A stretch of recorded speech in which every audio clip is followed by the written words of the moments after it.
This channel does not promote any violent, harmful, or illegal activities. All content provided by this channel is meant for an educational purpose only. বন্ধুরা all in one YouTube চ্যানেলে তোমাদের সকলকে স্বাগত।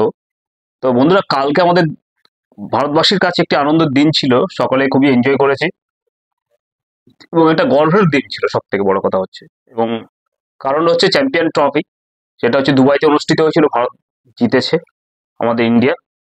এবং সব থেকে বড় কথা হচ্ছে কি, কালকের দিনটা খুবই আনন্দের ছিল, কিন্তু বর্তমানে আজকে আমাদের ভারতবর্ষের যে ক্রিকেট, মানে যারা ভারতবর্ষের সম্মানটাকে পৃথিবী সারা বিশ্বের প্রান্ত থেকে প্রান্তরে পৌঁছে দিয়েছিলেন, সেই ক্রিকেটারদের নামে যে কুৎসা এবং অপবাদ এবং তাদের মন ভাঙানোর চেষ্টা করেছিল, মানে সেমিফাইনাল অস্ট্রেলিয়া ভার্সেস যখন ইন্ডিয়ার যে ক্রিকেট ম্যাচটা হয়েছিল সেমিফাইনাল, সেই সময় আর কি, মানে ভারতের মনটাকে ভাঙিয়ে দেওয়ার জন্য আমাদের যে প্রিয় ক্রিকেটার রোহিত শর্মা, এবং তাকে নিয়ে বিভিন্ন রকমের কমেন্টস করেছে, এবং গতকালকে ম্যাচ হয়ে যাওয়ার পরও আজকেও একটা কমেন্টস করছে বিভিন্ন রকমের রাজনীতি দলের লোকরা। তো বন্ধুরা, কারোর কোনো কিছু সম্বন্ধে আইডিয়া না থেকে একটা মানুষ, এমনকি তারা যে পলিটিক্স করছে, সেই পলিটিক্সের ভারতীয় কনস্টিটিউশন থেকে যে ধারাগুলো, আর্টিকেল সম্বন্ধে তাদের কোনো, they don't have any idea about the Indian constitution or Indian judiciary or administrative system. তারা হয়তো লোকসভা বিধানসভায় যায়, ঠিক আছে, ওই জনগণ ভোট দিয়ে দিয়েছে, আর ভারতবর্ষের মানুষও তো সেরকম কিছু কিছু আছে, জানো তো। তো যাই হোক, সেরকম মানে পাবলিক রিপ্রেজেন্টেটিভ সিলেকশন করে, যাদের মধ্যে অনেক ক্রিমিনাল রেকর্ড থেকে শুরু করে যাবতীয় অনেক কিছু থেকে থাকে আর কি। তো সেই সমস্ত নেতাগুলো আর কি, বা তারা কিছু উল্টো পাল্টা কমেন্টস করে। আমরা ক্রিকেট প্রেমী যারা, যে সমস্ত মানে যুব সমাজ রয়েছে এবং সাধারণ সবাই ক্রিকেট প্রেমী, আমরা দেশকে ভালোবাসি, এবং ক্রিকেট যারা দেশের ক্রিকেটার আর কি, তারা লক্ষ লক্ষ এবং কোটি কোটি মানুষের মাঝখানে যখন ওই পিচে নেমে যখন খেলাটা খেলে ক্রিকেটের, তখন তাদের মধ্যে যে একটা কিরকম অ্যাংজাইটি এবং তার মধ্যে কত বার্ডেন থাকে, সেটা এই সমস্ত রাজনীতিবিদরা জানে না। তার সেই সত্ত্বেও তারা বিভিন্ন রকম কমেন্টস করে থাকে। তো আমাদের মানে দেশের যে প্লেয়ার রয়েছে, তাদের মনোবলটা ভেঙে যায়। হ্যাঁ, সেই রকম আর কি একটা কমেন্টস আমি তোমাদেরকে শোনাবো, তারপরে আমি বিস্তারিত ভিডিও নিয়ে আসছি বন্ধুরা। তো শোনো। एक बार एक तो सेंचुरी किया कई 2 साल में, और 2, 5, 10, 20 में आउट हो जाते हैं। उसको ना टीम में जगह मिलना चाहिए, ना अधिनायक रहना चाहिए। हाँ, वो कुछ नहीं केयर करता, शुद्ध केवल ये लोग एडवर्टाइजमेंट में मॉडल बनते हैं, कोई खेल में मॉडल नहीं बनते हैं। एक बार एक तो सेंचुरी किया कई 2 साल में, और 2, 5, 10। তো বন্ধুরা, এই ভদ্রলোকের কমেন্টসটা মানে মন্তব্যটা তোমরা শুনলে রোহিত শর্মা সম্বন্ধে যে সমস্ত তার যে নেগেটিভ চিন্তা ভাবনা, কারণ তিনি ক্রিকেটের জানেন না। তিনি রাজনীতি রয়েছে নিয়ে আপনি থাকুন, তাতে কোনো প্রশ্ন নাই, কারণ রাজনীতি নিয়ে আপনি রয়েছেন, রাজনীতিতে পাবলিক ভোট দেবে, মানে আপনার লাস্টিং হচ্ছে 5 বছর, যে কোনো গভর্নমেন্ট ফরমেশন হয় 5 বছরের জন্য। তো আপনাকে যদি পাবলিক ভোট না দেয়, আপনি 5 বছরের জন্য সিলেকশন হবেন না। কিন্তু রোহিত শর্মা যতদিন সে খেলবে, তার যোগ্যতায় খেলবে, এবং সে অ্যাচিভমেন্টটা অনেক কষ্ট করে ছোটবেলায় অর্জন করেছে, এবং তার মেধা, ট্যালেন্ট সমস্ত কিছু তার নিজের অর্জিত। তো সেক্ষেত্রে আপনি যে কমেন্টস গুলো করছেন, সেটা বললেন যে কি রোহিত শর্মা নাকি আপনার ইয়ের জন্য খেলে, বিজ্ঞাপনের জন্য খেলে, খেলতে পারে না, তার ইয়ে হয়ে গেছে। আপনি জানেন যে খেলার আগে একটা ফিটনেস, মানে খেলোয়াড়দের একটা টেস্ট নেওয়া হয়, সেই ফিটনেস টেস্টে কিন্তু পাস হওয়ার পর তবেই তাকে খেলতে অ্যালাউ করা হয় ক্রিকেট বোর্ড থেকে।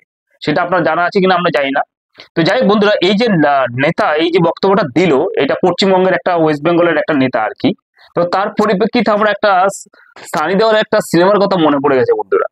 সেই সিনেমাটার একটু ক্লিপ তোমাদেরকে আমি দেখাবো। সেই ক্লিপটা দেখে তারপর তোমরা বুঝতে পারবা যে আমাদের ভারতবর্ষের নেতাদের এই পরিস্থিতি। তারপর আবার অন্য একটা, এটা হচ্ছে রিজনাল দলের নেতা, কিন্তু ন্যাশনাল দলের এক নেত্রী আজকে আবার নানা রকম কথাবার্তা বলেছে। সেই কথাবার্তাটা কি, তিনি একটা টুইট করেছে। সেই টুইটের মধ্যে দিয়ে তিনি লিখেছেন রোহিত শর্মা ফিট নয়, আনফিট, এবং তার দক্ষতা নেই, অনেক কিছু, এইগুলো সমস্ত কিছু লিখেছে। সেই টুইটটা আমার মোবাইল স্ক্রিনে তোমরা দেখতে পাচ্ছ। এই টুইট করেছে। টুইটটা কে করেছে? পাপ্পু, যে বর্তমানে সারা ভারতবর্ষে যাকে পাপ্পু ডাকা হয়। যদিও এই সমস্ত নেতারা ভারতীয়, মানে ভারতবর্ষে বসবাস করে, এরা মানে বাংলাদেশ এবং পাকিস্তানের যে কথাবার্তার মানে সেই কথাবার্তা এদের মধ্যে পাওয়া যাচ্ছে। তাহলে আমরা কি ভাববো?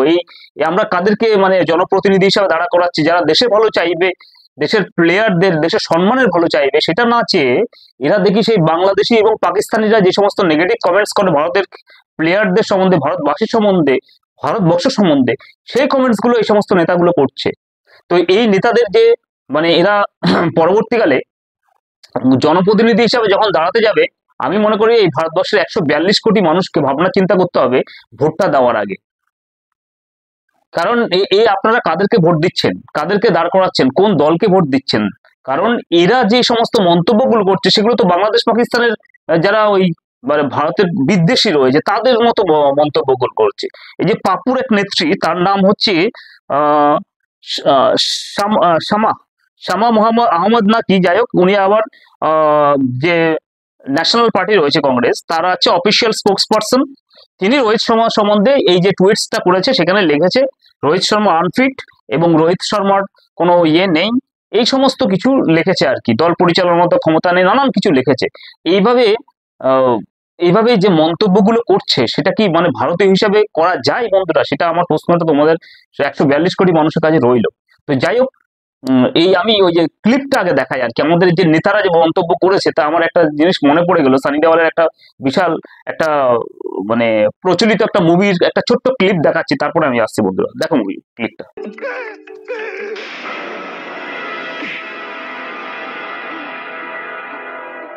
अपने देश को आजाद हुए कितने साल हुए?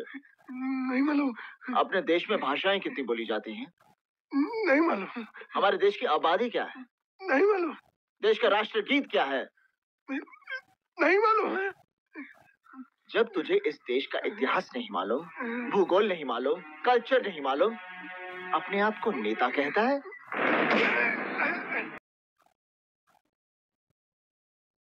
তো বন্ধুরা, মুভির ক্লিপটা দেখলে, এই যে নেতার যে মুভির ক্লিপটা দেখে কি মনে হলো? যে এখানে যে ধরনের কোয়েশ্চেন্স করা হচ্ছে, আশা করছি এই নেতা বা নেত্রী যাদেরকে এই ধরনের কোয়েশ্চেন্স করা হলে তারা তার উত্তর দিতে পারবে না। তারা আবার নিজেদেরকে জনপ্রতিনিধি হিসাবে তুলে ধরেছে, যারা দেশকেই ভালোবাসলো না, দেশের যে ক্রিকেটার যারা আমাদের সম্মান, ভারতবর্ষের সম্মান সারা বিশ্বের কাছে পৌঁছে দিয়েছে, কালকে চ্যাম্পিয়ন ম্যাচটা জিতলো, এবং এরা জানে যে একটা যে 22 গজের যে ক্রিকেট ম্যাচে ওখানে যখন দাঁড়ানোর মতো এদের এবিলিটি আছে, এরা যে বিভিন্ন রকমের প্রশ্ন করছে রোহিত শর্মা সম্বন্ধে, ওরা কি জানে রোহিত শর্মা সম্বন্ধে? তো যাই হোক, এরা এই ধরনের এই পাপ্পুর যে নেত্রী আছে, সেই নেত্রী এই ধরনের কমেন্টস গুলো করেছে এবং টুইটসটা তোমরা দেখলা বন্ধুরা। তো আমি বলে রাখি এই সমস্ত নেতাদের উদ্দেশ্যে আর কি, যে আপনারা হয়তো জানেন না যে রোহিত শর্মা 2023 সালে যে আমাদের ওয়ার্ল্ড কাপ হয়েছিল, ওয়ার্ল্ড কাপে কিন্তু ফাইনাল পর্যন্ত ভারতবর্ষকে নিয়ে গেছিল। আনফর্চুনেটলি হয়তো সেটা হেরে গেছিল অস্ট্রেলিয়ার কাছে। আর একটা জিনিস, 2017 সালে রোহিত শর্মা 3 বার ডবল সেঞ্চুরি করেছিল। সেটা আপনারা হয়তো ওই নেতা বা নেত্রী জানেন কিনা জানি না, হ্যাঁ জানলে এই ধরনের কমেন্টস করতে না রোহিত শর্মা সম্বন্ধে। 2024 সালের T20 ওয়ার্ল্ড কাপ রোহিত শর্মার নেতৃত্বে কিন্তু জিতেছে। আবার 20 রোহিত শর্মাকে কিন্তু মেজর ধ্যানচন্দ্র খেলরত্ন পুরস্কারও দেওয়া হয়েছে বন্ধুরা। তাহলে এত কিছু যদি সমস্ত কিছু না পারতো, তাহলে রোহিত শর্মাকে এগুলো দিত না। আরো আছে, আরো বলছি, শুনে নিন আপনারা। এবং আপনার 2014 সালে শ্রীলঙ্কার বিপক্ষে সর্বোচ্চ 264 স্কোরটি কিন্তু ওয়ানডে ইতিহাসে সর্বোচ্চ রান রোহিত শর্মাই করেছিলেন। 2007 সালে আইসিসি ওয়ার্ল্ড T20-তে এবং 2013 সালে আইসিসি চ্যাম্পিয়ন ট্রফি সহ ভারতের অনেক টুর্নামেন্ট জয়ে কিন্তু রোহিত শর্মা গুরুত্বপূর্ণ ভূমিকা পালন করেছিলেন। আরো অনেক কিছু রয়েছে, সেগুলো বলতে গেলে মানে পুরো ভিডিওটা হয়তো 1 ঘন্টা হলো, কিন্তু শেষ হবে না। রোহিত শর্মা এতটা পারফরমেন্স করেছে আর কি। তো আপনারা সেটা জানেন না, না জেনে বিভিন্ন রকম কথা বলে থাকেন, সেগুলো বন্ধ করুন আশা করি। কারণ আমরা ক্রিকেট প্রেমী বা ক্রিকেট লাভার যারা রয়েছে এবং দর্শক রয়েছে, তথাপি ভারতবর্ষের যে 142 কোটি জনগণ রয়েছে, তারা রোহিত শর্মাকে ভালোবাসি। রোহিত শর্মার খেলার পারফরমেন্স, যিনি দেশকে সর্বোচ্চ মানে সম্মান এনে দিয়েছিলেন। তো তার সম্বন্ধে এই সমস্ত কথাবার্তা বলবেন না, এগুলো বলা আপনাদের শোভা পায় না, কারণ জনপ্রতিনিধি রয়েছেন, জনপ্রতিনিধি হিসাবে থাকুন। এভাবে ক্রিকেটের মধ্যে দিয়ে আপনারা প্রবেশ করবেন না, যেটা সম্বন্ধে আপনারা জানেন না সেটা নিয়ে কোনো কথা বলবেন না। আরেকটা জিনিস রয়েছে, রোহিত শর্মা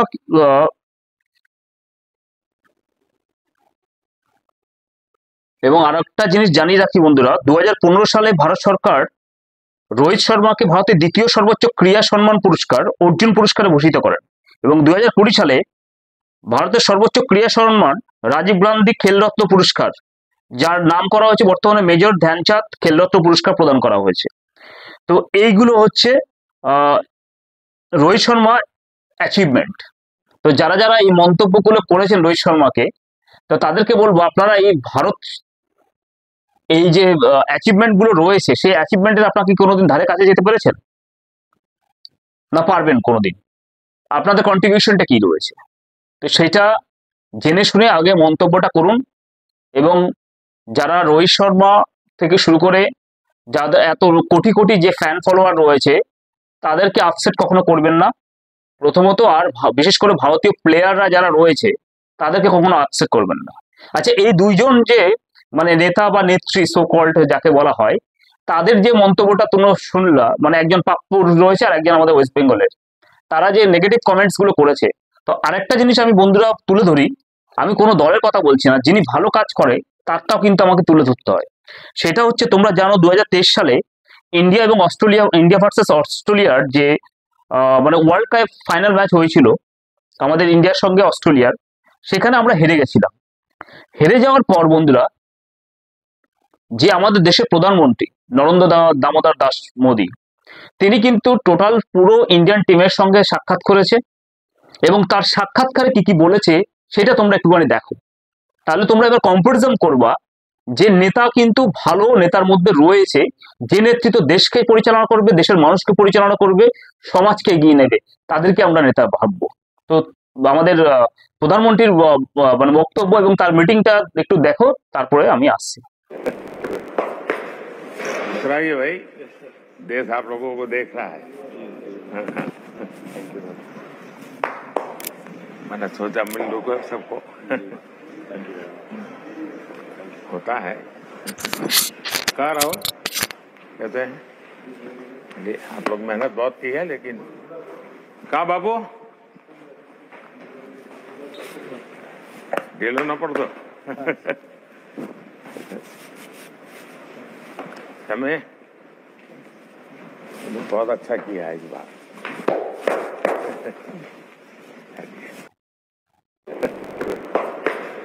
मुस्कुराइए भाई, देश आप लोगों को देख रहा है। मैंने सोचा मिल लूंगा सबको। होता है कह रहा हो, कहते हैं ये आप लोग मेहनत बहुत की है, लेकिन कहा बाबू। তো বন্ধুরা দেখলে আমাদের মাননীয় প্রধানমন্ত্রী 2023 সালে যখন অস্ট্রেলিয়া ভার্সেস যে ইন্ডিয়ার যে ওয়ার্ল্ড কাপ ফাইনাল ম্যাচ হয়েছিল, হেল্ড হয়েছিল, তখন হেরে যাওয়ার পর কিন্তু মোদী সাহেব ইন্ডিয়ান পুরো টিমের সঙ্গে দেখা করেছিল এবং তাদেরকে মানসিকভাবে সাপোর্ট করেছিল যে হয়ে থাকে এরকম, এবং কখনো কখনো খেলাতে হাত জিত আছে, সেটাতে চিন্তা করে লাভ নেই, সামনের দিকে এগিয়ে যাও, সাফল্য পাবে। কিন্তু তার এই কথাবার্তাটা কিন্তু লেগে গেছে আজকে আমাদের এই চ্যাম্পিয়ন ট্রফিতে দুবাইতে, কিন্তু আমরা নিউজিল্যান্ডকে পুরো ডিফিট করতে পেরেছি। আমরা সেই চ্যাম্পিয়ন ট্রফিটা কিন্তু আজকে আমাদের হাতে এসছে বন্ধুরা। তো এইগুলো এরা হচ্ছে লিডার, যে লিডার দেশকে পরিচালনা করার জন্য দেশের সেনাবাহিনী থেকে শুরু করে যারা যারা থাকবে বা যারা দেশের সম্মানকে মানে সর্বোচ্চ সীমায় নিয়ে যাবে, তারা কখনো ডিফিট হলেও তাদেরকে মানসিকভাবে এবং সমস্ত দিক রকমের যে সাপোর্ট করে, সেই সাপোর্টটা হচ্ছে কি একজন নেতৃত্ব হিসেবে পাওয়া যায়, অভিভাবক হিসেবে পাওয়া যায়। সেই অভিভাবক হিসাবে কিন্তু মোদী সাহেব এদের এই যে আমাদের সম্মানীয় খেলোয়াড়দের পাশে দাঁড়িয়েছিল, তখন তারা আপসেট হয়ে গেছিল এবং তাদেরকে কিন্তু সেই জায়গা থেকে কিন্তু রিজুভিনেট করেছিল। তো এইটা হচ্ছে লিডার। আর আগের যে লিডার দুইজনের বক্তব্য তোমরা বন্ধুরা শুনলা, আর একজন টুইট করে গেল, পাপ্পু রয়েছে আমাদের কংগ্রেসের, তো তিনি যে টুইট করেছে এবং টুইট তার কংগ্রেসের যে নেত্রী, স্পোক্স পার্সন আর কি, হ্যাঁ, পাপ্পুর যে নেত্রী, তিনি রোহিত শর্মাকে মোটা এবং বিভিন্ন রকমের যে মানে কি বলবো নেগেটিভ কমেন্টস ইউজ করেছে, তার কোনো যোগ্যতা নেই। আরেকজন আমাদের ওয়েস্ট বেঙ্গলের যে নেতা রয়েছে তিনি বিভিন্ন রকমের কথা বলছে যে তারা নাকি অ্যাড দেওয়ার জন্য এরকম করে। হ্যাঁ, তাও আবার কি সেমিফাইনালে, অর্থাৎ খেলার আগে অস্ট্রেলিয়া ভার্সেস যখন ইন্ডিয়ার যে সেমিফাইনাল হয় তখন।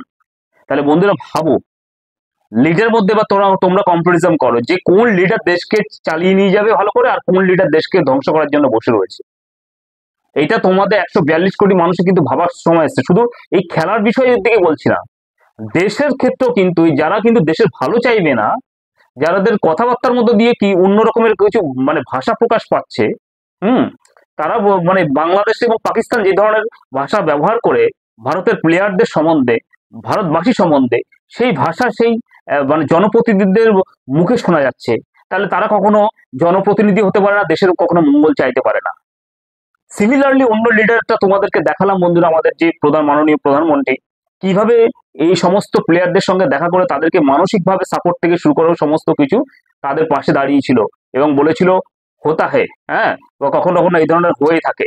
তোমরা তো এতদিন ভালো করে খেলেছো, মানে ফাইনাল পর্যন্ত পৌঁছেছো, তার জন্য তোমাদেরকে অনেক ধন্যবাদ। ভালো খেলেছো, আবার পরবর্তীকালে চেষ্টা করা হয়ে যাবে। আজকে হয়তো তাদের যে মানসিকভাবে সাপোর্ট যে মোদী সাহেব দিয়েছিল তার ফলস্বরূপ কিন্তু এই চ্যাম্পিয়ন ট্রফি কিন্তু দুবাইতে আমরা নিউজিল্যান্ডকে পরাস্ত করেছি, বাংলাদেশকে পরাস্ত করেছি, পাকিস্তানকে পরাস্ত করেছি, অস্ট্রেলিয়াকে পরাস্ত করেছি। সেই ক্ষমতা, সেই মানসিক সাপোর্ট কিন্তু তারা এই মোদী সাহেব থেকে পেয়েছে। যাই হোক বন্ধুরা, এবার কিন্তু তোমাদের বিচার বিবেচনা করার সময় এসছে যে রিয়েল লিডার কারা এবং ফেক লিডার কারা, সেটা কিন্তু আমাদের 142 কোটি মানুষকে জাজমেন্ট করতে হবে এবং আমাদের দেশকে যারা এগিয়ে নিয়ে যাবে এবং দেশের ভালো চাইবে, দেশের মানুষের, দেশের খেলোয়াড়দের মান সম্মান যেখানে সমস্ত দিক থেকে এগিয়ে নিয়ে যাবে, সেই সমস্ত লিডারকেই বন্ধুরা আমাদের চুজ করা উচিত। তো বন্ধুরা, আজকে ভিডিওটা একটুখানি ভালো লাগলে লাইক, শেয়ার, সাবস্ক্রাইব করবো। ধন্যবাদ।